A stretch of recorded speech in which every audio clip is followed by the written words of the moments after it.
Welcome, everybody. This is Fake News for Real, where all the news sounds completely fake, but it's totally real. And I'm your host, Abhinav Goyal. Let's welcome our panelists for today. First up, we got Joe Gannon. Hello, everybody. Shale Brenner. And finally, Travis Miner.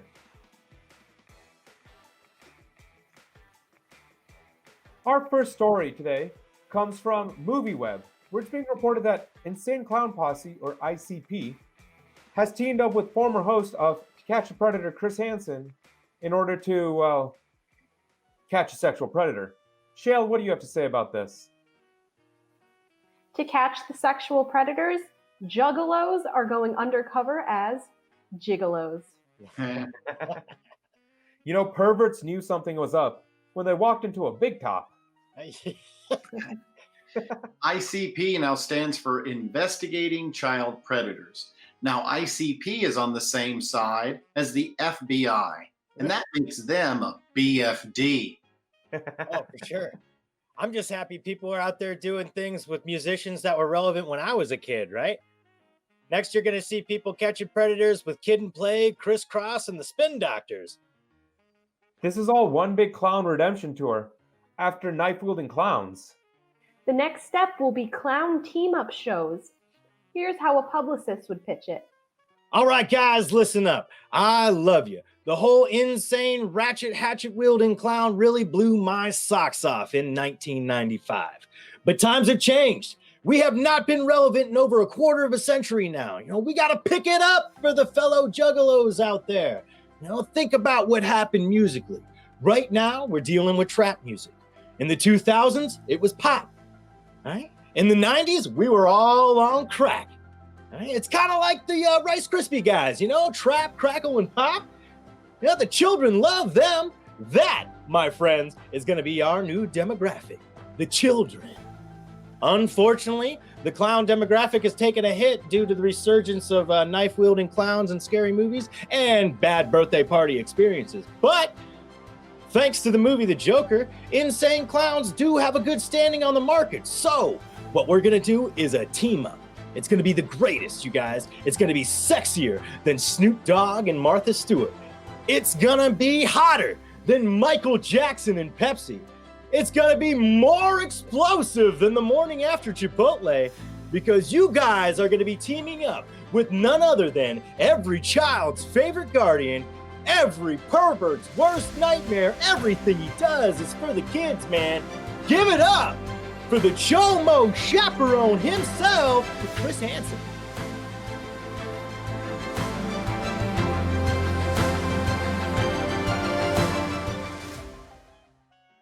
Look out for their new single featuring Chris Hansen called You're Going to Jail.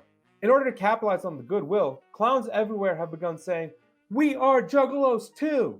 And I believe them. Except for Ronald McDonald, because his slogan's always been like, "Da da da da da, I'm touching kids." You know how Arnold Schwarzenegger used mud to hide himself from the Predator in the movie The Predator? Well, the Insane Clown Posse is going to be using clown makeup as camouflage from the child molesters, right? It's like Chomo Camo, like, I'm coming for you, child molesters. I hope the reveal's like at a live ICP concert, because then we could really see some blood. Well, Chris Hansen's at it again. He's teaming up with Insane Clown Posse for another To Catch a Predator. Except it's too late. Carol Baskin has already killed her husband. And Jeffrey Epstein didn't kill himself.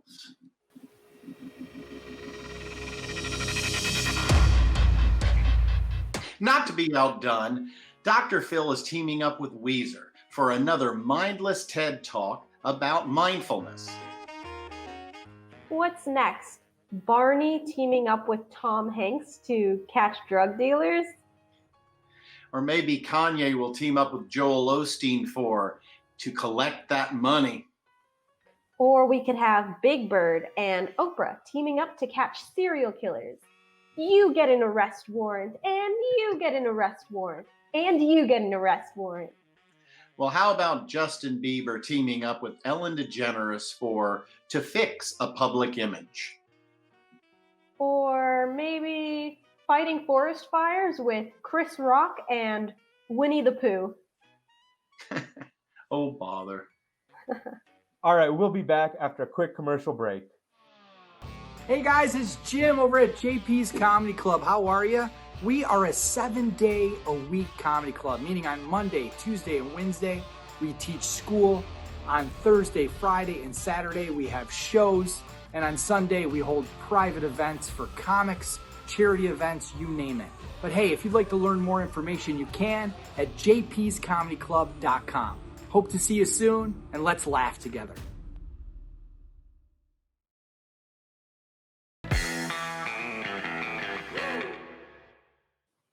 Welcome back, everybody. Our next story comes to us from across the pond, where pubs in Britain may need to shut down due to COVID in order for schools to reopen. Said most students, no thank you. Travis, what do you have to say about this? Yeah, the shutdown of pubs caused England to finally adopt the word bar.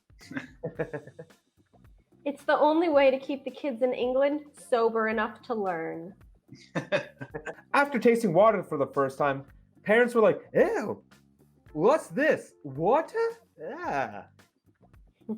This resulted in a spike of Google searches for how to install a home beer tap. Well, they should just convert the pub into a school. Seems like a win-win, and the kids would see their fathers more. Care for a point, Junior. On an unrelated note, kids are scoring much higher on their tests. Their breathalyzer tests. As a compromise, pubs have begun catering to schools for lunch orders of fish and chips, and to parents for orders of alcohol, please. This has led to the opening of Bups, spelled B-U-P-S, similar to pubs, but totally not the same thing. Like, Big Alcohol has been quoted saying, "Why are we closing the pubs? The kids are gonna end up there anyways." Well, the last time British kids were out of school, they grew up and voted to drive on the wrong side of the road. What are they going to do this time? Vote to leave the European Union? Oh, wait. What's next? London Bridge is falling down again. You know, one benefit of the shutdown is British heart disease numbers just dropped and dental health just skyrocketed. They had to close down the pubs. It's the only way to get the teachers to go back to work. But honestly, what are the teachers going to do during recess now? You expect me to teach sober? Anyway, I still don't understand this trade-off between pubs and schools. England shut down pubs in order to open up schools. America heard about that and said, hold my beer and watch this. You can learn a lot of valuable things from the bar. I mean, pubs. They really got another name for it, huh? You know, like you can learn a lot of things, like how many drinks you can have before you throw up, how many chicken wings you can eat in an hour, or how many ounces in a pint, like 69. It's bar mathematics. It gives a whole new meaning to passing the bar. In related news, Ireland has opened bars and schools and lowered the drinking age to 2.5. They figured if everyone's going to die of COVID, they might as well get drunk first. You know, I can't believe they call bars pubs. You know, do they call liquor stores something else too? You know, a liquor store is called the medicine store or the happy place or the pre-pub. Well, in England, they are having a tough time of it now that they have to close down the pubs in order to reopen the schools. But where will I get my spotted dick now, governor? Right. You can't have any pudding unless you eat your mate. Harry, you're a drunk. Me crumpets are burning. Don't be such a wanker, blimey. Why don't you just taste me bangers and mash? Oh, I'm really knackered. I could really use a cuppa. I've made ya a beef Wellington. All right, we'll be back after a brief commercial break. Hello, everybody. My name is Tony Visick, and I own something called ComedySchools.com. That's right, stand-up comedy and public speaking workshops. If you ever thought about doing stand-up comedy, or if you'd like to improve your public speaking skills, if you'd like to get off your bucket list, if you're trying to get rid of anxiety, or if you're just looking to have some fun, we may be the ticket for you. We offer live in-person stand-up comedy workshops at JP's Comedy Club in Gilbert, Arizona, and on Zoom. Wherever you are in the world, we'd love to work with you. Thanks a lot. Thanks for listening. I hope to see you soon, live or on Zoom. Bye-bye.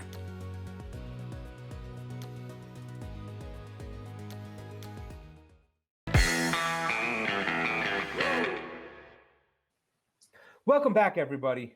Our final story today comes to us from the United States of America, where Walmart has announced free drive-in movie screenings of movies like Black Panther, Batman, Captain America, and more. Joe, what are your thoughts on this? Well, once again, America's favorite superhero was left out, Captain Underpants, left instead to roam the aisles of Walmart. Ew. Of course, roaming the aisles of Walmart, he'd be tough to tell apart from the regular customers. Now, Walmart claims to be streaming these movies via a digital network, Netflix, or as it's known at Walmart, Methflix, where all the movies are shown at half speed. Yeah, now Michaels is screening The Joy of Painting with Bob Ross on a continual loop alongside with the British Bacon Show and Home Improvement. Well, not to be outdone, Dollar General is streaming some of its customers' favorite movies, Song of the South, Birth of a Nation, The Jerry Lewis Story. Target is planning its own movie showing, Pretentious Classics, made up of endless reruns of Cloud Atlas and The Notebook, sponsored by Kleenex. And Dollar Tree plans to screen 20 hours of Duck Dynasty out of the discount bins in the back of the store, off of an old orange iMac from 1999.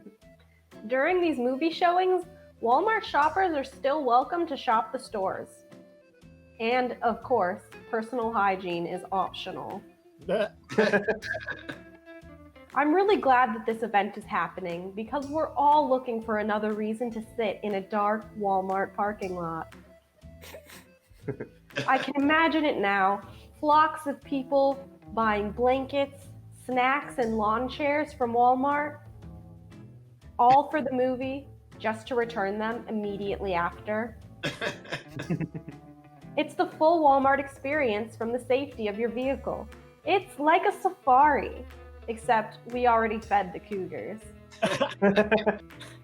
What they're not telling you is that they're actually going to be showing you those lame movies from the dollar bin that no one gets because they don't make any sense, you know? They got weird names like Beauty and the Beast, The Little Merman, and Outside In. I have no idea why they're doing this. As soon as they start plastering lights on the side of the wall, it's going to be like a homeless beacon. They're going to see it just start. It's like Coachella for hillbillies. Finally, a place I can park my RV. Like, I can play Walmart bingo from my car. And I'll probably still end up seeing a butt crack somehow. For sure. I'm excited to park my car across the street and watch the movies, you know, so I can still feel like I'm stealing from Walmart. Showing these movies will force the homeless population that lives in the back of Walmart parking lots to relocate. This is gentrification. It's turning Walmart into a slightly nicer Walmart. All right, that's the end of our show, everybody. This has been Fake News for Real. Let's thank our panelists. We got Joe Gannon, Shale Brenner, and Travis Miner. My name is Abhinav Goyal. I'm your host for this show. We'll see you next time.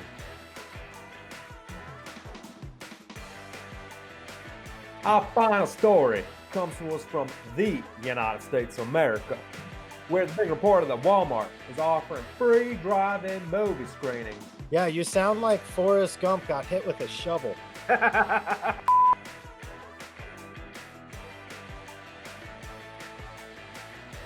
If you enjoyed this episode, please like and subscribe. And if you have any stories you want us to cover, leave it in the comments. We may just do so. Until next time, everybody, have a good one.